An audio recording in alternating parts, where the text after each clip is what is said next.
আসসালামু আলাইকুম এভরিওয়ান। গত বছর ৬ দল নিয়ে ৫ বছরের মেয়াদে বিপিএল এর আসর আয়োজন করেছিল আমিনুল ইসলাম বুলবুলের নেতৃত্বাধীন বাংলাদেশ ক্রিকেট বোর্ড। যদিও গত বছরের বিপিএল নিয়ে কিন্তু অনেক কন্ট্রোভার্সি ক্রিয়েট হয়েছে বেশ কয়েকটি দলের নামে এবং ক্রিকেটারদের পেমেন্ট ইস্যু কিন্তু রয়েছে। তারপর নতুন বোর্ড তামিম ইকবালের বোর্ড আসার পর এবছর বিপিএল হবে কি হবে না সেটা নিয়ে কিন্তু আহ দোটানা ছিল। তবে কখনোই তামিম ইকবালের বোর্ড বা নতুন বিপিএল গভর্নিং কাউন্সিল কখনোই খোলাসা করেনি বিপিএল হবে কিনা। তবে তারা এটা জেনেছিল যে বিপিএল তারা জোড়াতালির বিপিএল করবে না বা বিপিএল করতে হবে বলেই করবে না। তবে গত বিপিএল এ প্রথমবারের মতো অংশগ্রহণ করতে আসা নাবিল গ্রুপের রাজশাহী ওয়ারিয়র্স যে চ্যাম্পিয়ন দল ছিল, তাদের টিম ডিরেক্টর মুকসাদুল কামাল বাবু একটি ভিডিও বার্তাতে বিপিএল এর আপকামিং বিপিএল হওয়া না হওয়া নিয়ে কিছু কথা বলেছেন। উনি ব্যক্তিগতভাবে এখনো জানেন না বিপিএল হবে কিনা, তার সাথে বিসিবি কোনো যোগাযোগ করেনি।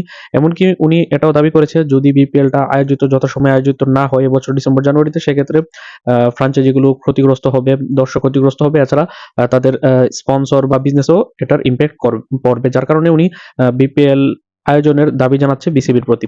তবে বৃহত্তর পরিসরে যদি বিপিএল আয়োজন করতে বাংলাদেশ ক্রিকেট বোর্ড বাধাগ্রস্ত হয়, সেক্ষেত্রে বিসিবি বা বাংলাদেশ ক্রিকেটের সাথে তারা বিসিবির সাথে কোঅপারেট করবে বলে জানিয়েছে। তবে এখন পর্যন্ত তারা জানিয়েছে যে তারা সোশ্যাল মিডিয়া বা গণমাধ্যমের সূত্রেই তারা জানতে পারছে যে বিপিএল নাও হতে পারে। তবে এখন পর্যন্ত বিসিবি তাদেরকে সরাসরি বিপিএল না হওয়ার কথা এখন বলেনি, তাই তারা আশা রাখছে যে বিপিএল হতে পারে।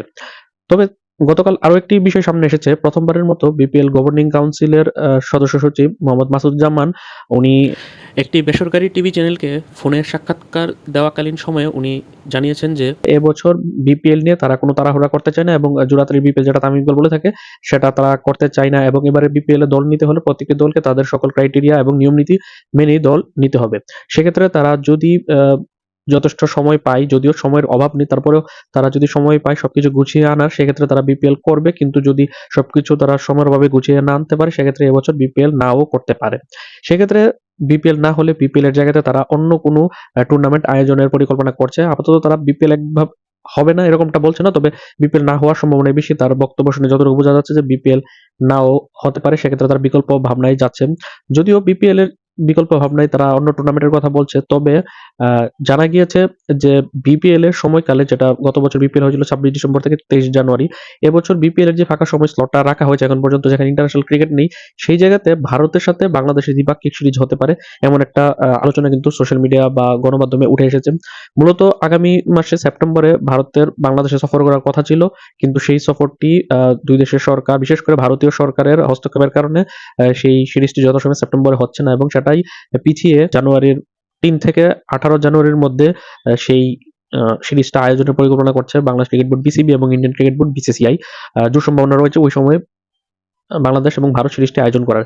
সেক্ষেত্রে যদি বাংলাদেশ এবং ভারত সিরিজটি ওই সময় আয়োজন হয়, সেক্ষেত্রে বিপিএল এর বিকল্প হিসেবে অন্য কোন টুর্নামেন্ট আয়োজন করবে বা টুর্নামেন্ট আয়োজন করলেও সেটা কতটুকু আসলে জনপ্রিয়তা পাবে, সেটাই এখন প্রশ্নের শামিল।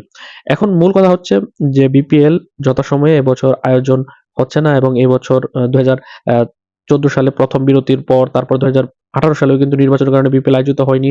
2014 সালে যদিও ফিক্সিং রাউন্ডে বিপিএল হয়নি এক বছর, তারপর 2018 সালে জাতীয় নির্বাচনের কারণে হয়নি, 2020-21 করোনার কারণে হয়নি। তবে এই প্রথমবারই বিপিএল এ টিম জটিলতা বা বিসিবির অনাগ্রহের কারণে এবছর বিপিএল ক্যান্সেল হয়ে যাচ্ছে বা বিপিএলটা এক বছরের জন্য বিরতিতে চলে যাচ্ছে।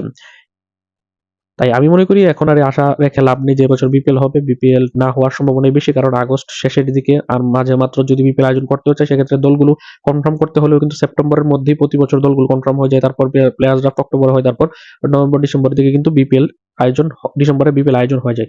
এবছর সেটার কোনো ছিটেফোঁটা দেখা যাচ্ছে না, এবং বিসিবি এখন পর্যন্ত কোনো ফ্র্যাঞ্চাইজির সাথে অ্যাপ্রোচও করেনি, যেটার জন্য হতাশা ব্যক্ত করেছে রাজশাহী ওয়ারিয়র্সের টিম ডিরেক্টর মুকসাদুল কামাল বাবু। সেই হিসাব পেলে বোঝাই যাচ্ছে এবছর বিপিএলটা আগ্রহ নেই বিসিবির বিপিএল আয়োজন করতে, এবং বিপিএল গভর্নিং কাউন্সিলও কিন্তু কোনো বক্তব্য এখন পর্যন্ত দেয়নি, শুধুমাত্র এই বক্তব্যটা ছাড়া যেটা তারা ফোন আলাপে বিপিএল গভর্নিং কাউন্সিলের মেম্বার সেক্রেটারি মাসুদুজ্জামান জানিয়েছে। তো এই বিষয়টাকে নিয়ে আপনার মন্তব্য কি সেটা অবশ্যই কমেন্টে জানাবেন। আল্লাহ হাফেজ।